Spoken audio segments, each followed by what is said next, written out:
Hello friends, तर आज मी तुमच्यासोबत शेअर करत आहे दही, इनो, सोडा यापैकी काहीही न वापरता कापसासारखे मऊ लुसलुशीत असे नानची रेसिपी, तेही तव्यावर। तर हे नान बनवण्यासाठी एक बाउल घ्यायचं आहे। त्या बाउलमध्ये 1 कप एवढं कोमट दूध घेतलं आहे आणि या दुधामध्ये आता 1 टीस्पून एवढं विनेगर टाकायचं आहे। जर तुमच्याकडे विनेगर नसेल तर तुम्ही 1 टीस्पून लिंबूचा रस सुद्धा टाकू शकता। तर विनेगर टाकून मिक्स करून घ्यायचं। विनेगर टाकल्यामुळे हे दूध फाटायला सुरुवात होईल, कर्डल होईल, म्हणजे बेसिकली याच्यामध्ये दहीचं फॉर्मेशन व्हायला सुरुवात होईल। तर हे विनेगर टाकून 5 मिनिटांसाठी बाजूला ठेवून घ्यायचं। 5 मिनिटांनंतर आता यामध्ये 1 टीस्पून एवढी साखर टाकायची। नानला कलर छान येतो आणि थोडे गोडसर होतात।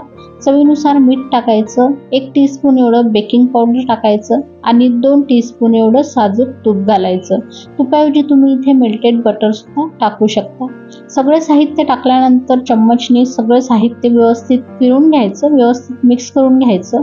नंतर यामध्ये 2 कप एवढा मैदा घालायचा आहे। आज मी मैद्याचे हे नान बनवत आहे। तुम्ही हे गव्हाच्या पिठापासून बनवू शकता किंवा अर्धा सुद्धा प्रमाण घेऊ शकता।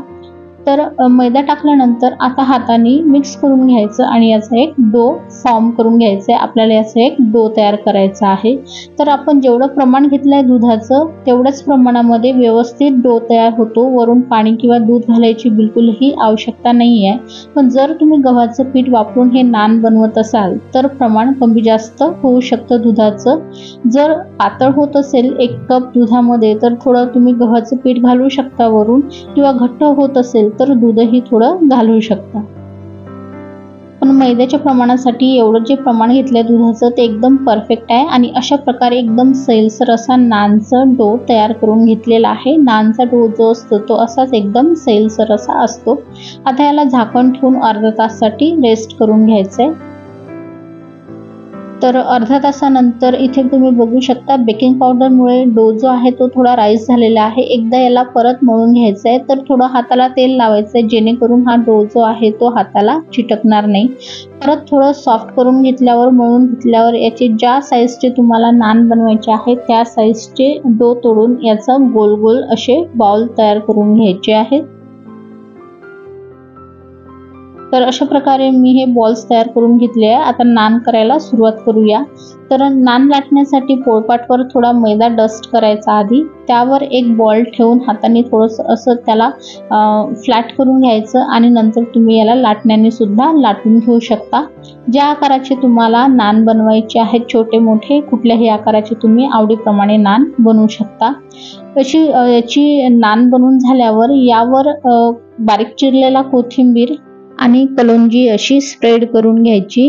याच्यावर तुम्ही बारीक चॉप केलेला गार्लिक सुद्धा लावू शकता, म्हणजे ते गार्लिक नान तयार होतील। पण मी आज बटर नान करत आहे म्हणून फक्त कोथिंबीर आणि कलोंजीच वरून लावलेली आहे। कोथिंबीर आणि कलोंजी टाकल्यावर परत एकदा लाटण्याने व्यवस्थित लाटून घ्यायचं जेणेकरून हे दोन्ही साहित्य नानवर व्यवस्थित चिपकले गेले पाहिजे। व्यवस्थित दोन्हीही चिपकलं की जे नान आहेत ते खालच्या साईडला पलटून घ्यायचं आणि जी वरची साईड आहे त्याला पाण्यात लावून घ्यायचं, म्हणजे अशा प्रकारे ब्रशने लावू शकता किंवा हाताने सुद्धा लावू शकता। यामुळे कुकरला किंवा तव्यावर हे नान व्यवस्थित चिपकल्या जातील। तर आज मी हे नान लोखंडी तव्यावर बनवत आहे। तुम्ही हे कुकरमध्येही बनवू शकता। म्हणून तवा इथे मीडियम फ्लेमवर हीट करून घेतला होता आणि तवा तापला व्यवस्थित की त्यावर जी पाण्याची साईड आहे ती खालच्या साईडला म्हणजे तव्यावर टाकून अशा प्रकारे नान चिपकून द्यायचं आणि मीडियम फ्लेमवर जोपर्यंत बबल्स येत नाही तोपर्यंत छान भाजून घ्यायचं।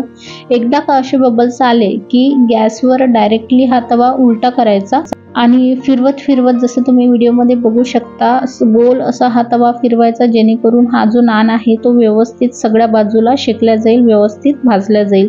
तर सर्व बाजूला जेव्हा हा नान व्यवस्थित भाजला जाईल तेव्हा तव्यावरून अशा प्रकारे काढून घ्यायचा आणि तुम्ही इथे बघू शकता मागची आणि पुढची साईड छान भाजल्या गेलेली आहे। गरम असतानाच यावर बटर लावून घ्यायचं आणि एकदम मऊ लुसलुशीत कापसासारखे नरम असे नान तयार आहे। कुठल्याही भाजीबरोबर तुम्ही एन्जॉय करू शकता।